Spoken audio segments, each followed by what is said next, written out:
Hello everybody, this is Dan, and I'm finally getting around to making this video. I've been sick, I've had work, I've been playing the Fighter Z beta, and I've been working on some other videos, but I'm now getting around to talking about this subject, and I'm glad that I took the time out to do it, or waited so long to do it, because I've had a lot more time to think about it. And that is the Blazblue cross tag battle, the two bombshells that we got at the Arc System Works Fighting Game Awards stream that they had last week. And that is that, first, that we were getting Blake, as we all expected, from the Ruby franchise. The thing we didn't expect was that she was going to be DLC. The other thing we didn't expect was that half of the roster, there are currently 20 characters that are in the game, the base game right now, and they announced that the next 20 characters, including Blake, including Yang, were going to be DLC. Now, the upsetting part about Blake being DLC is that this is Blazblue Cross Tag Battle. This has 4 different franchises being represented in this versus game.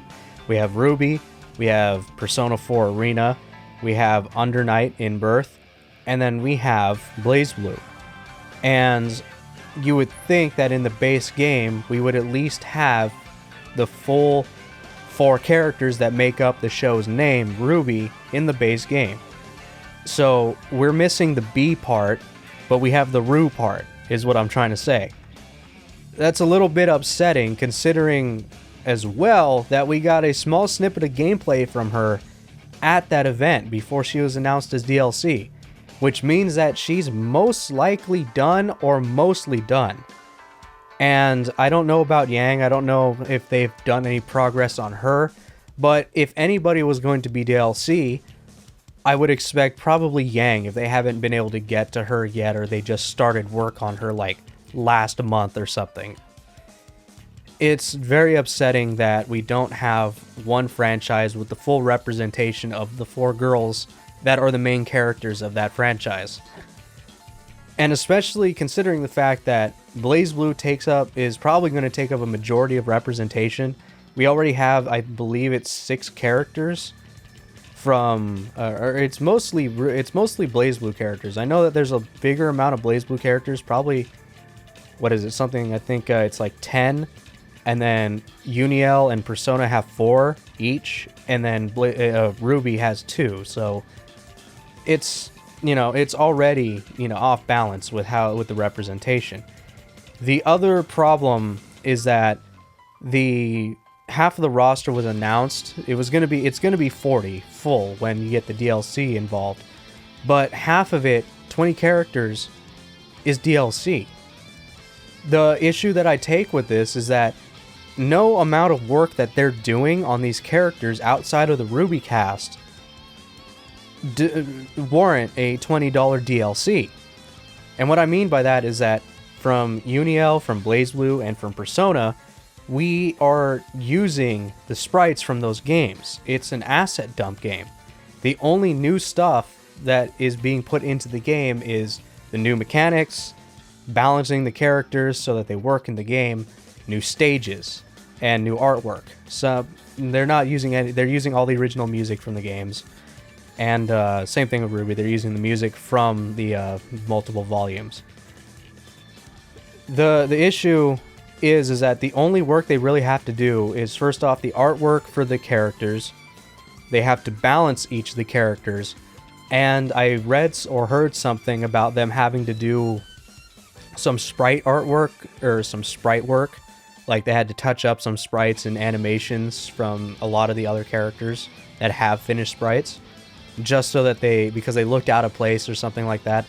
And that makes sense, they're all different sprite. I mean, Persona and Blazblue are made by they're made by the same company. Under Night is made by French Bread, and while their sprite work does look similar, I wouldn't doubt that there needs to be some animations or some frames that have to be either reworked or touched up just so that they fit in this game.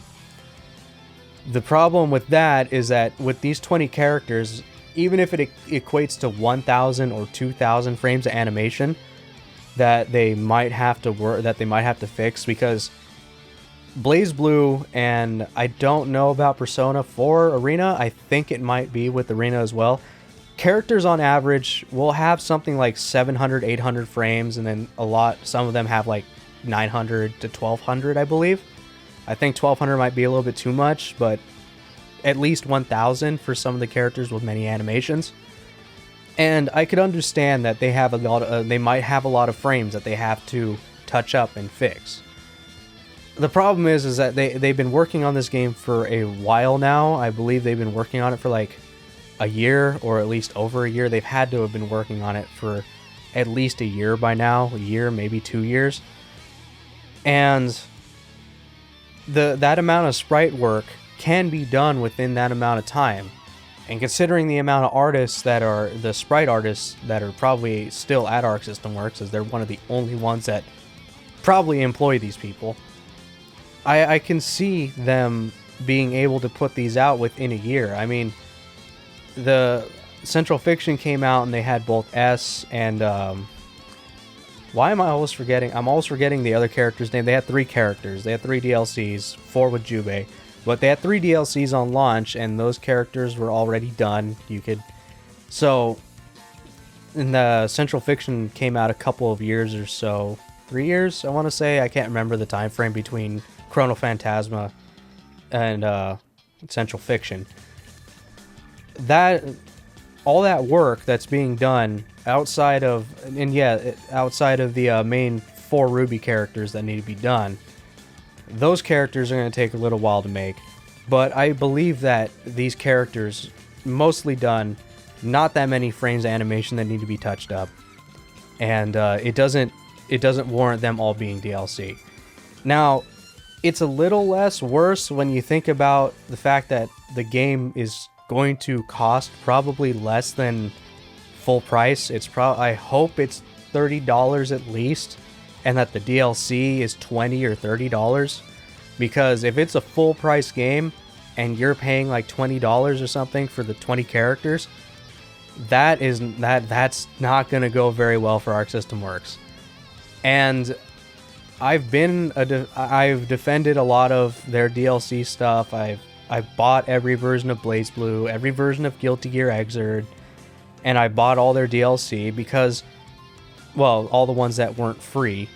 And that's because that it's not as terrible as a lot of people make it out to be.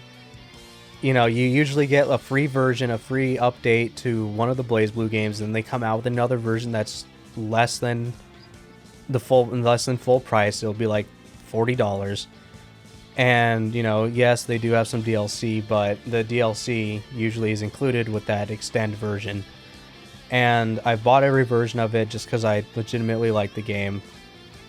And then same thing with Xrd. Xrd, the pricing has been cheaper each time a new game comes out. And the reason why I do that is because there is legitimate work that goes into a lot of hard work that goes into these characters in these games, especially on Xrd's side. This, however, seems to be a cash grab by whoever is in charge here. It's probably Mori's fault, let's be honest. But whoever's in charge here, it seems to be just a cash grab. I don't know if this was Rooster Teeth's idea for the last 2 characters to be a DLC. I hope not. And the fact that, you know, all these characters are DLC, I see where they're coming from. They're trying to do the Killer Instinct and like the Street Fighter V method. The problem is that it doesn't work for it didn't work very well for Street Fighter V, at least I don't think it works well. And it's not working well for this game. It does work well for Killer Instinct because the game was like $20. The DLC, I forget how big it was, like $20 I want to say. I forget how expensive it was, but each season came with these certain amount of characters and their new stages and their new themes and everything. And at the time, and then Iron Galaxy and Double Helix, back the people who originally made the game, they put a lot of work into these characters. Iron Galaxy specifically showing off a lot of stuff Season 2 and Season 3. And it works for them because not only do they have a $20 base model, they have another version now that has everything that you can buy, and I don't think it's 60, it's like 40, 60 bucks. But they also have a free-to-play model. Dead or Alive 5 also does this as well. They have a free-to-play model that has a rotating free character every so often. So you can get the game and play it and see if you like it before dumping all that money into buying the game. You're not going to be able to do that with Cross Tag Battle. If it's a $30 game or it's a full price game, you're going to be out a lot of money. And especially considering that we have a limited edition of it already, and that limited edition Blazblue Cross Tag Battle has the I guess it's a download code or something like that for all the characters. So the wording and the translation is very off, because we don't know, is it that these 20 characters are done and you just get a download you have to pay to unlock them, and it's like Street Fighter Cross Tekken? Or are these characters coming later on? They're not done yet. And even then, all these characters will probably be done by the end of the year if the game comes out. You know, it's coming out May 31st in Japan and June 5th over here. It's very... I don't understand why this is being done. It just seems like a cash grab to me. And I am one of the biggest Arc System Works supporters, and I don't like this. To me, this has actually killed my interest in the game, and I don't know if I'm going to be covering it or playing it like I thought I was going to. Before all this, I was going to buy the game. I was going to be playing it a lot, and I was very happy to see the May 31st release date, but the buzzkill were the 2 DLC bombshells that we got. But I just dislike the fact that there's still a lot of work. It's still a good amount of work, don't get me wrong.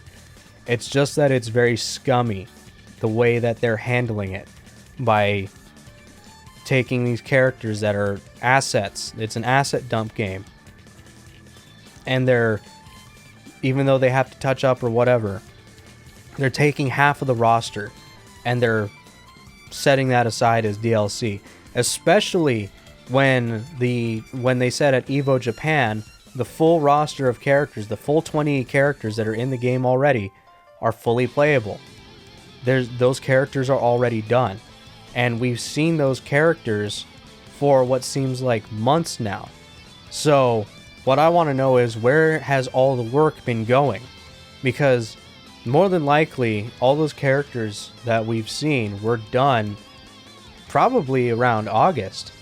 You know, they've probably been done for a while. They did say that they had the whole roster picked out when they later on after they announced the game.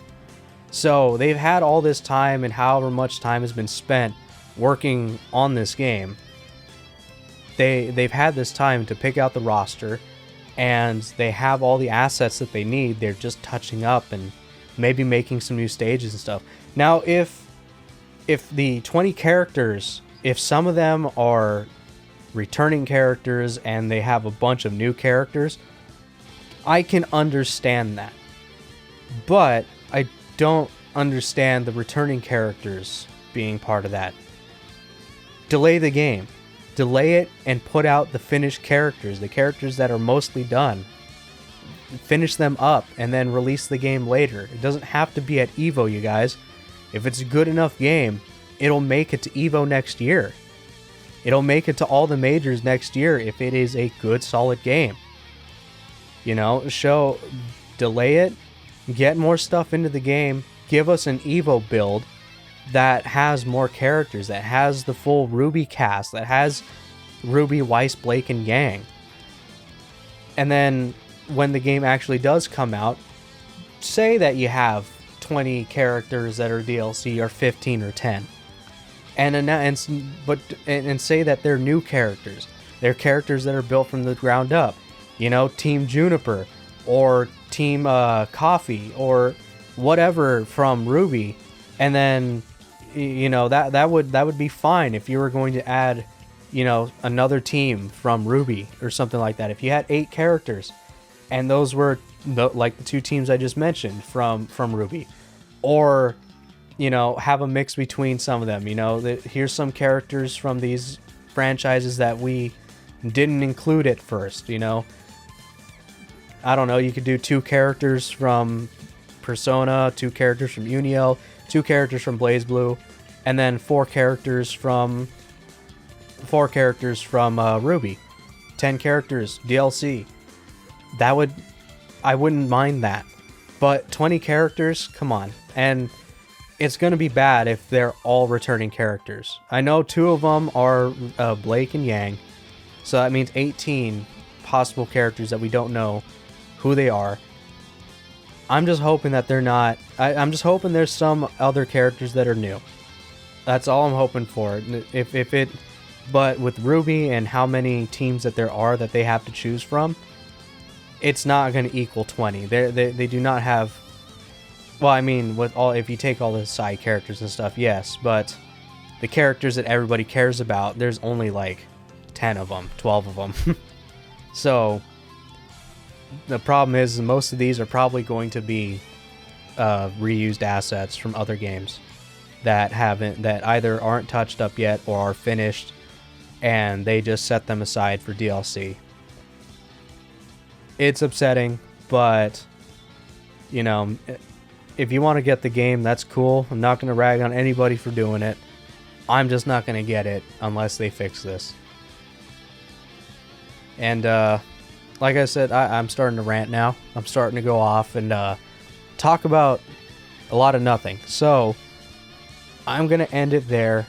They just need to explain why these 20 characters are DLC. They need to explain who's going to be in it. No, I'm tired of this. I'm tired of this silhouette. This, you know, we're gonna keep it a secret from you bullshit. Announce who it's gonna be, and if it's some returning characters, like 10 of them are returning, and 10 of them are new, or 12 of them are returning and 8 of them are new, then that would be a little bit more tolerable. Especially if it's, like I said, $30 base game, $30 for the DLC. But at the same time, it's still really messed up. And it sucks, and I feel everybody's pain. I was looking forward to this game a lot. As if you've seen the Evo video where I was there when they announced it, I was yelling my ass off when I saw that game. And especially when they showed Ruby. For whatever reason, I'm a Ruby fan.